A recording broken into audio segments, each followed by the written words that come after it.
actually interesting to think about the many portraits that were created of Allen. The first portrait of Richard Allen was struck when he was only in his 20s. He was making such a splash on the evangelical lecture circuit in the mid 1780s that an artist in Baltimore crafted a picture of him. That painting is now hanging in Howard University's library and archives, but it shows you that even when he was young, Richard Allen was making an impact on the world around him. So the first thing to know about Richard Allen is that he was a freedom fighter. He had this desire to gain his freedom, even though he was born to bondage in 1776. All of his life as an enslaved person, he thought he was destined for greater things.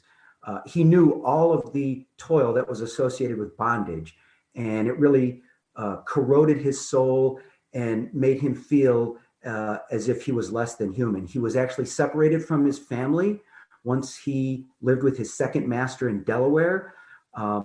He really despaired of ever achieving anything in life, and he thought he would just die an enslaved person. Eventually, he met a series of evangelical preachers, mostly white missionaries who came through the Delaware Valley in the mid-Atlantic world in the late 1770s following the American Revolution, and he fell under the sway of the Bible and the gospel. And he came to see the Bible and many of its stories as a liberating force, not only in his life, but in the life of African Americans. So for Richard Allen, the story of Exodus was paramount. This was the great story of enslaved Israelites going to Pharaoh in Egypt and saying famously, "Let my people go." For African Americans, as early as the 1700s, this was a story that spoke directly to them. And when Richard Allen read the story and heard about it on the evangelical circuit in the late 1770s, he thought that this would be the force that eventually liberated him from bondage. So he converted to Christianity. He learned to read and write, which were really crucial skills for not only enslaved people, but for free people of color.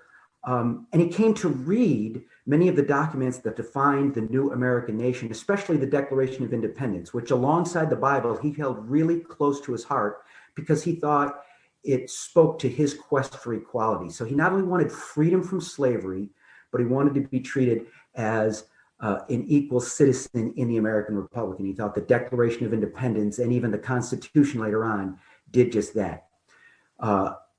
In the early 1780s, he was still an enslaved person, however, and so he struck a deal with his master to gain liberty.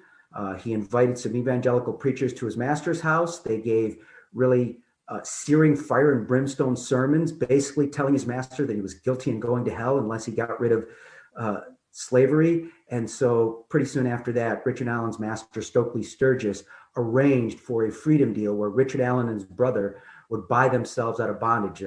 Surprisingly, a high number of people did this in the 1700s and early 1800s, paid for their own freedom, but it was a pathway to liberty. And so Richard Allen took it.